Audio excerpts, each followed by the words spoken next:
1228 मध्ये राजा सुकाफा आपल्या थोडक्या मंत्रिमंडळासमवेत भारतात ब्रह्मपुत्रे तीरी आले.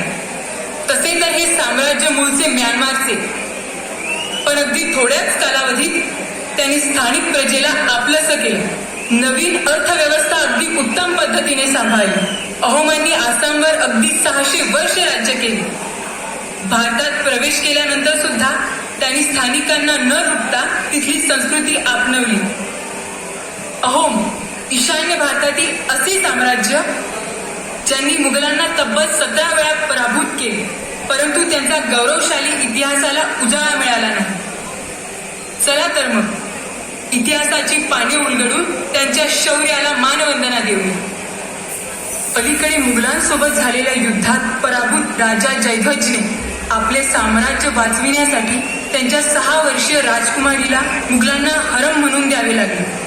राजा जयध्वज याच कारणाने स्वतःला दोषी मानत होते. मुलगी गमावल्याची फार खंत होती त्यांना. महाराज, आपण यावेळी चिंतेत? राणीसाहेब, आम्हाला क्षमा करा. मातृभूमीसमोर आम्ही कुटुंब जपू शकलो नाहीत. काय? आपण कशाबद्दल बोलत आहात? आम्ही हरवत. या श्रींच्या परीक्षेत आम्ही कुटुंब टिकू शकलो नाही. आम्हाला आपल्या लाडक्या राजकुमारीच गमवावे लागलेत. महाराज, शब्दांची कोणी घेऊ नये. आम्ही चिंतेत पडतोय. महाराज, आम्ही पाणी आणतो. हे ईश्वरा, आमची तशी बिकट परीक्षा का? प्रजेस पहिले प्राधान्य, हीच का आमची चूक? या मातृभूमीसमोर आम्ही स्वकुटुंबाला पण मागे सारलेत. काय उत्तर देऊ आम्ही राणीसाहेबांना की आम्ही मातृभूमीसमोर मुलीची पर्वा केली नाही? मुलगी आणि वडील यांचं नातं किती सुंदर, पवित्र, परंतु हे सलगतेने विणलेले ऋणाणू बंध तुम्ही एका झटक्यात तोडून टाकले. बाबा, तुम्ही मला त्या दृष्ट्याच्या तावडीतून पण सोडू शकले नाही. राजा हा सर्वश्रेष्ठ असतो ना, तर त्याला प्रजेसमोर मुलीचे बलिदान देताना काहीच वाटले नाही. एक वडील बनून काय एवढे कठोर वागला? उत्तर द्या ना बाबा. हाच खेळ देव. या पापाची अभेद्यता माझ्या मनात आली. मला दान केले ते फक्त संघर्ष. तेव्हा या साऱ्या दुःखाचे मूळ तुला समजले होणारे. विधात्या, तू एवढा कठोर का झालास?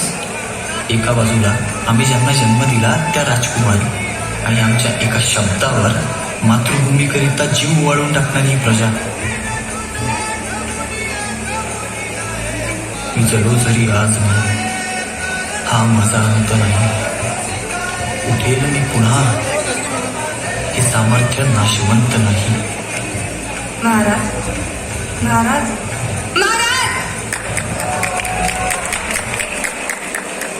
मुलीच्या जाण्याने खचलेल्या जयध्वजने आपले शेवटचे श्वास घेत जगाचा निरोप घेतला. अशातच अहोम साम्राज्याची संपूर्ण जबाबदारी राजा जयध्वज यांचे सुपुत्र चक्रध्वज यांच्यावर येऊन ठेवली. राजकुमार चक्रध्वज यांची राजा म्हणून नियुक्ती होती. मोठ्या थाटामाटात अहोमची प्रजा आपल्या नवीन राजाच्या राज्याभिषेकाच्या तयारीला लागली. महापती, भूपती, अश्वपती, प्रजापती, महाराज धीराज चक्रध्वज जी पधारत आहे.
राजा जी, आप भी आपके अब्बा हुजूर जैसे हमारे लिए काम कीजिएगा। बादशाह हिंद आप पर भी मेहरबानी करेंगे। वैसे हम तो आपको इत्तलाह करने आए थे, याद है ना? 3 लाख सोने की मोहरें, 500 हाथी, 3000 त्या एका तहाने आमचे हात बांधले होते, ते आपण मुक्त करण्याची संधी आम्हाला दिली। आपसे यही उम्मीद थी। गुलाम है आप मुगल सल्तनत के, ये ना भूलिए। आपसे 3 लाख मोहरें वसूलनी है हमें। ये करार आपके अब्बा हुजूर ने मुगल सल्तनत से किया था। धाकट्या बहिणीचे बलिदान पुरे, यापुढे कुठल्याही करची अपेक्षा करू नये, सांगा तुमच्या आलमगीर बादशाहला। करार को ठुकरा रहे हैं आप, इसका अंजाम भुगतने के लिए तैयार रहिएगा राजा साहब। चलो। मुघल सरदारासोबत झालेल्या चकमकीमुळे युद्धाला निमंत्रणच दिले होते राजा चक्रध्वजने। युद्धस्थिती निर्माण झाल्यामुळे राजाला आता सेनापती नियुक्त करण्याची आवश्यकता होती। अशातच राजा चक्रध्वज आपल्या मंत्रिमंडळासोबत याबद्दल चर्चा करीत असतात। विषय चिंतेचाच आहे महाराज। युद्धास सैन्य तर तयार होईलच, पण विना बोलप्यांशिवाय सैन्य देखील नाही। सैन्यात फूट म्हणजे युद्धापूर्वीचा पानिका। त्यासाठी आपल्याला युद्ध कौशल्यात निपुण, घोडदौडे तरबेज, तलवारीच्या एका घावावर गणित कापू शकेल एवढा चपळ, अजय आणि निर्णयशक्ती निपुण। मग असा तर एकच सरदार जो सर्वमय आहे। महाराज, लचित सरदारांचीच निवड योग्य ठरली। आपण आमच्या मनातली गोष्ट ओळखली नव्हतं प्रमुख, बोलवा त्यांना। सध्या ते मोहिमेवरून विजय होऊन परतत आहे। सरदार लचित हाजीर हो।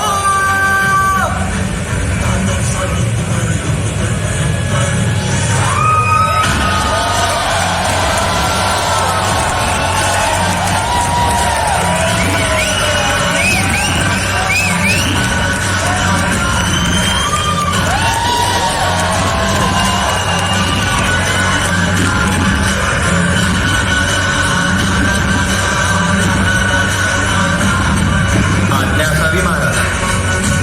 आम्ही चक्रध्वज, अहोम साम्राज्याचे सम्राट, समस्त राज्यात, सभेत आणि प्रजेस साक्षी मानून लचित यांना गोरफुकान पदवी बहाल करतो। आम्ही लचित साम्राज्याचे होणारे मोरफुखान परमेश्वराला व महाराज चक्रध्वजांना साक्षी मानून शपथ घेतो की माझ्या शेवटच्या श्वासापर्यंत मी माझ्या मातृभूमीशी प्रामाणिक आहे। जोवर तो परमेश्वर माझे प्राण घेत नाही तोवर मी या समाजाकरिता लढत राहील ही शपथ घेतो।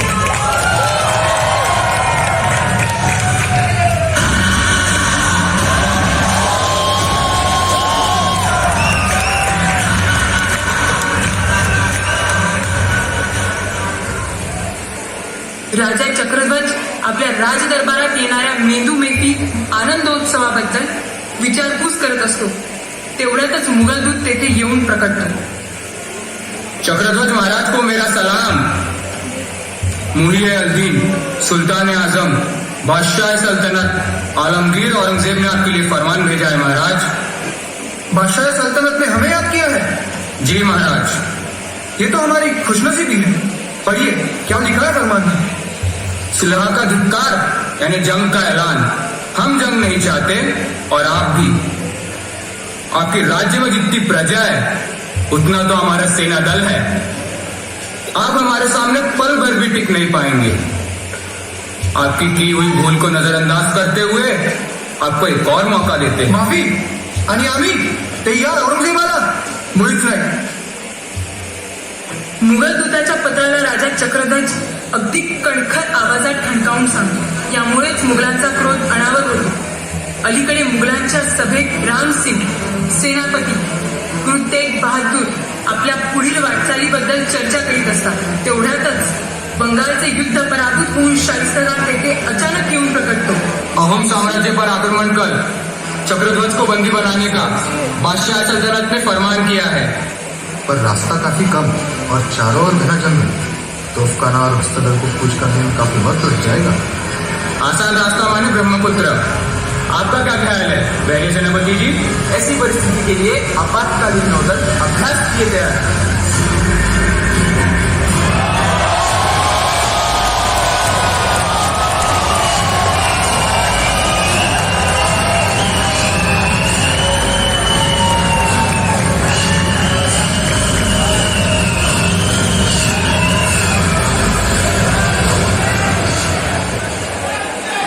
खान साहब।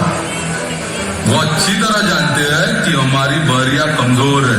इसका मतलब शातिर लचित अहोम साम्राज्य के नौका बल को मजबूत करने में लगा होगा। सुनने में आया है अहोमों ने अपने सेनापति लचित को मुकर्रर किया है।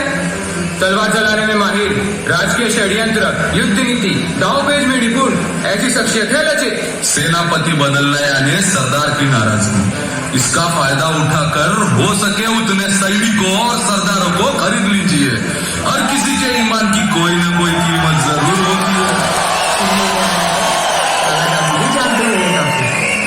बहरिया सेनापति जी, आप जादू से निश्चिंत रहिए, हम हैं आपके साथ। पर ये वक्त युद्ध का नहीं। आपने सिखों के साथ जो किया वही अब इनके साथ भी करने जा रहे हैं। हमें जल्द से जल्द हमला करना चाहिए। बादशाह को देर पसंद नहीं, और अगर हमने देर कर दी तो दिक्कतें और बढ़ जाएंगी। आपल्याला विचारपूर्वक पुढे वाटचाल करावी लागेल। या हिमालयाच्या पायथ्याशी राहणारी लोक यांची डोके भट्टीत चालतात. कधी कुठून येऊन काही हल्ला करतील काही सांगता येत नाही. आप निश्चिंत रहिए राम सिंह जी, हम किस लिए हैं?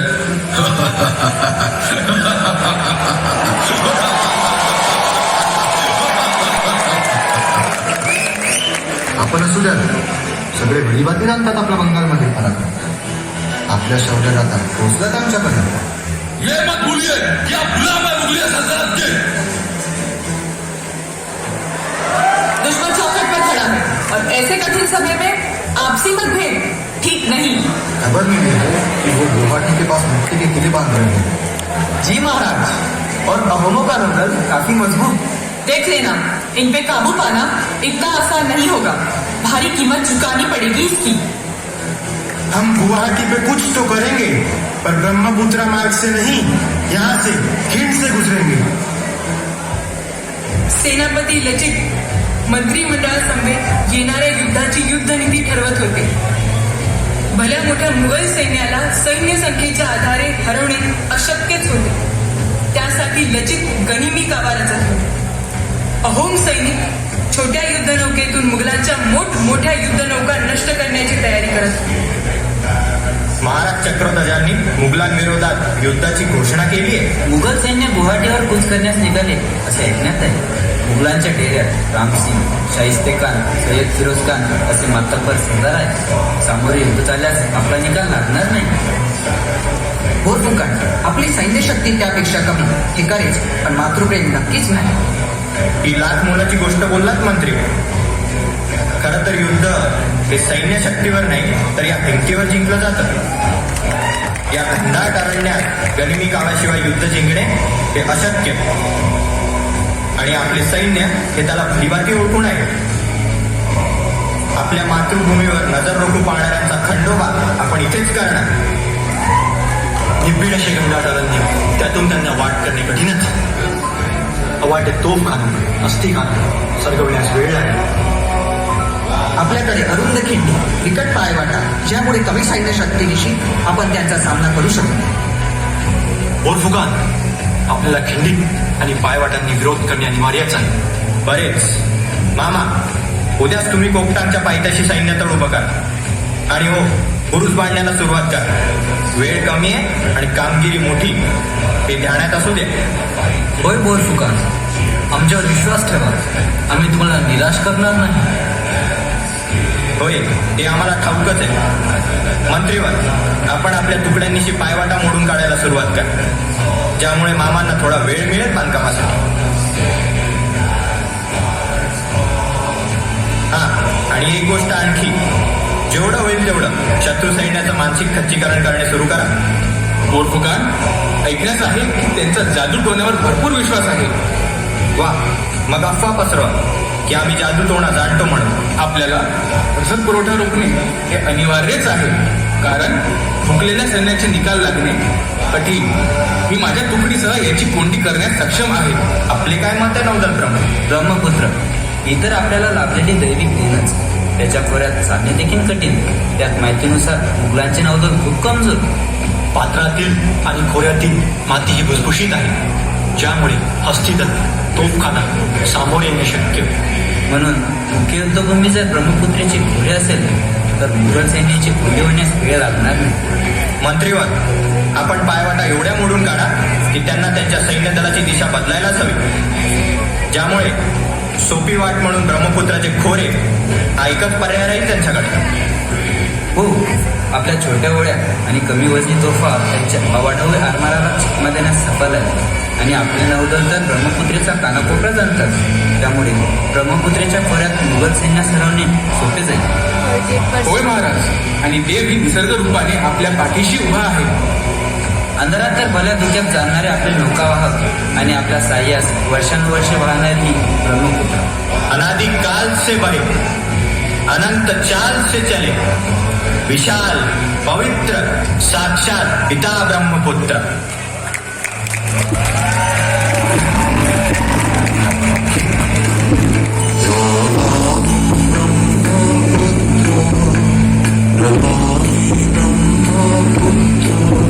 कभी शाम बहे कभी पल पल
आम्ही बोललो होतो, आम्हाला कामात शिथिलता नकोय म्हणून.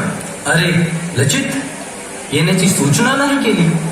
स्वागताची तयारी केली असती आमच्या लाडक्या भाषाची. आपणास काय आदेश दिले गेले होते? ते बुरुज बांधण्याचे काम, जे आपण पाहू शकता आम्ही जिम्मेदारीने करत आहोत. होय, तेच पाहतोय आम्ही. आणि जिम्मेदारीने हा शब्द तर तुम्ही वापरूच नाहीत सरदारजी. आतापर्यंत हे काम पूर्ण व्हायला हवे होते आणि अजून हे निम्मे पण नाही. यालाच म्हणायची का आपली जबाबदारी? लचित, आम्ही तुम्हाला भलीभाती जाणतो सरदारजी. तुम्ही दगा करताय हे मान्य करा. काय म्हणणे आहे तुमचे? आम्ही तुमच्याशी दगा केलाय? मामा आहोत आम्ही तुमचे. आम्ही तुमच्याशी दगा करणं हे अशक्य आहे. राजकारणात माणसाने आरशासारखे पारदर्शक राहून चालत नाही, कळेलच तुम्हाला. बस सरदारजी बस. तुम्ही खरं तर आम्हाला नाही, या मातृभूमीला दगा देताय. आणि मातृभूमीला दगा देणाऱ्याला फक्त एकच शिक्षा, मृत्यूदंड. अटक करा यांना, आमच्या नजरेपासून दूर करा, सरकलम करा यांचे. मामा असो वा भाऊ, देशद्रोहाची शिक्षा म्हणजे फक्त मृत्यूदंड. क्षमा क्षमा, आम्ही मामा आहोत तुमचे. क्षमा करा, आम्ही तुमच्या पाया पडतो. क्षमा लचित, क्षमा. मामाला दिलेल्या मृत्यूदंडामुळे लचितचा सैन्यातील सरदारांवर वचक बसला. परंतु मामाला मारण्याच्या धक्क्यातून सावरणे त्यांना शक्य झाले नाही. त्यांची शारीरिक प्रकृती खालवत गेली, परंतु त्यांना विश्रांतीचाही उसंत मिळाला नाही. काय हे चित्त, अंगात ज्वर आणि आपल्या रणांगणात जाण्याचा हट्ट. हा हट्ट आपल्या प्रकृतीला घातक ठरेल बोलफोकांची. आपण विश्रांती घ्यावी, मी आपणास नम्र विनंती करतो. वैद्यांनी आपणास विश्रांतीची विनंती केली आहे. आपण त्याचा हट्ट करू नये. माझी सैन्य, माझी जबाबदारी मला जाणे भागच आहे. आपण मला का समजून घेत नाही आहात? आपल्या प्रकृतीपुढे मायभूमी इतकी प्रिय. बस, आम्ही वचन दिलेत महाराजांना. वचन तोडणारी जात आमची नाही. आपण शांत व्हा, प्रकृती ढासळत आहे आपली. आमचे सवंगडी बाहेर जीवाची बाजी लावून रणांगणात लढतायत आणि आपल्या मनात विचारही कसा आला की आम्ही इथे विश्रांती करू शकतो म्हणून. आम्हाला जायलाच हवे. सैनिकांनी कधी रणांगण सोडलेले ऐकलेत का? आपल्या पूर्वजांची गाथा ही रणांगणातली, आणि तो वारसा आम्ही मोडू हेच का आमचे दुर्भाग्य?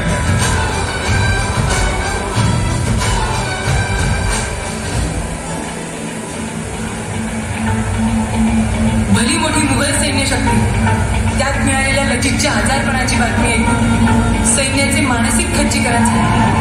अशा या युद्धातून पळत असलेल्या सैनिकांवर स्फूर्ती देण्यासाठी बोलफुकान सामोरे आले.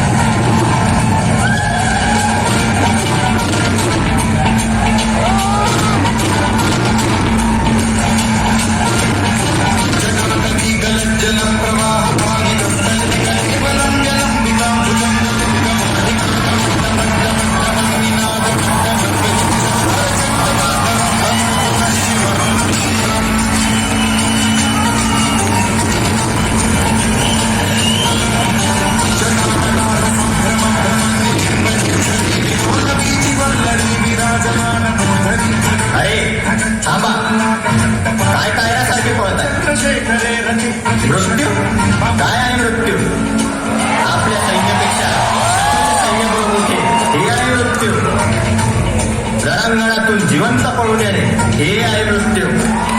ज्या नराधमांनी आपल्या मातृभूमीचा अपमान केला त्यांच्याशी रणांगणातून पळून येणे हे आहे मृत्यू. ये वंदन की धरती है, अभिनंदन की धरती है, ये अर्पण की भूमि है, ये दर्पण की भूमि है. इसकी नदी नदी हमारे लिए गंगा है, इसका कंकड़ कंकड़ हमारे लिए शंकर है. अशा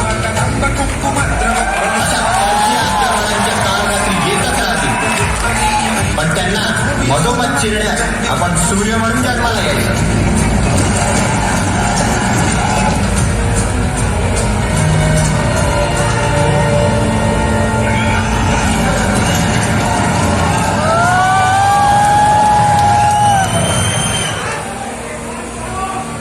हरत असलेले युद्ध लचितने आपल्या युद्ध कौशल्याच्या जोरावर जिंकून मुघलांना पार मानस नदीपर्यंत खदेडून लागले. त्यानंतर कित्येक वर्ष मुघलांची अहोम साम्राज्याकडे बघण्याची देखील हिंमत झाली नाही. लचितसाठी राष्ट्रप्रेम हे सर्वस्व होते. ते म्हणतात ना, जे राष्ट्रप्रेम जाणतात ते आपल्या रक्ताची माती करायला पण मागे सारत नाही. अशाच शूरवीरांच्या सन्मानात नॅशनल डिफेन्स अकॅडमी खडकवासला येथे शिकणाऱ्या सर्व